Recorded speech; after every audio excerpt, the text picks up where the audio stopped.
শালা প্রতিবার আমার সাথে চিটিংবাজি করতে, একসাথে চিটিংবাজি করবো, একসাথে লুটবো, ভাগের বেলায় আমি 20 টাকা আর ওরা দুজন মিলে 80 টাকা মারছে।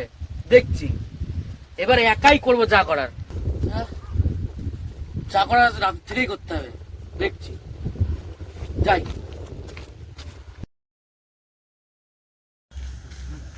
আরে হলো দা, আরে কি খবর রে? শুনেছো তো সেই বিরাট কেস? কিসের?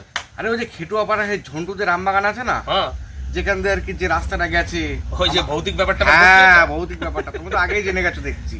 আরে ওখানে নাকি লোকজন যাচ্ছে, হ্যাঁ, তার নাকি নানা রকম তার সঙ্গে ভূতুরে কাণ্ড হচ্ছে। আচ্ছা, তারপরে সে ঘুম ভেঙে যখন উঠছে, যখন আর কি বেহুশটা আর কি সে বেহুশ হয়ে যাচ্ছে, তো তারপরে আচ্ছা। যখন হুশ ফিরলো তখন সে দেখছে তার আন্ডারওয়্যার ছাড়া কিচ্ছু নেই, মানে সবকিছু লুট হয়ে সবকিছু লুট হয়ে গেছে। দূর পাগল, কোন কিন্তু ছিচকে চোরের কাজ দেখবে এইসব ব্যাপার কিন্তু নিয়ে? এইসব নিয়ে ভয় পাস তোরা? না ভয় না, কিন্তু আমাকে তো এখন ওদিকে যেতে হবে, তো তাই আরে বলছি। দূর, এখন এমন কিছু রাত হয়নি, আরামসে বাড়ি চলে যাবি ওখান দিয়ে।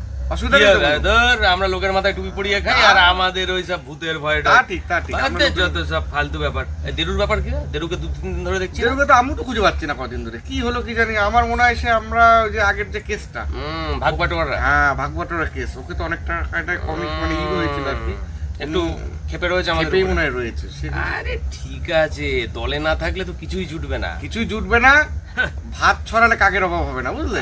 আরে ধুর, ওর মতো কতগুলো দেরুকে দাঁড় করিয়ে দেবো আমরা। হ্যাঁ, তা ঠিক, তা ঠিক। জায়গায় চল, তাহলে আমি অনেকক্ষণ বসে রয়েছি আর ভালো লাগছে না, তোর সাথে দেখা হয়ে গেল, আমি বেরিয়ে গেলাম। তাহলে সাবধানে যাই। বাড়ি চলে যা, হ্যাঁ ঠিক আছে। কোনো চিন্তা নেই, রিল্যাক্সে চলে যা।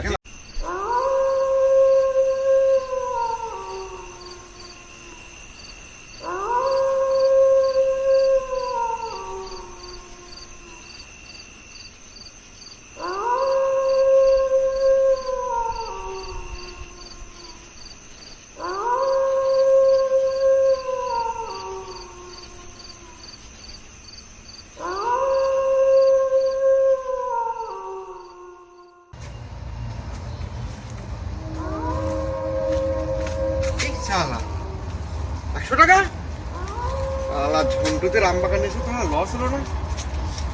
ভালোই লাভ হয়েছে। এই বাপ রে বাপ, আবার 200, শালা আগে 100, টোটাল 300 সারাদিনের জমের দাম হয়ে গেল শালা।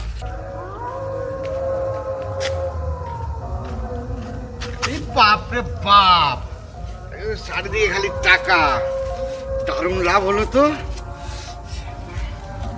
কি বাপরে, কি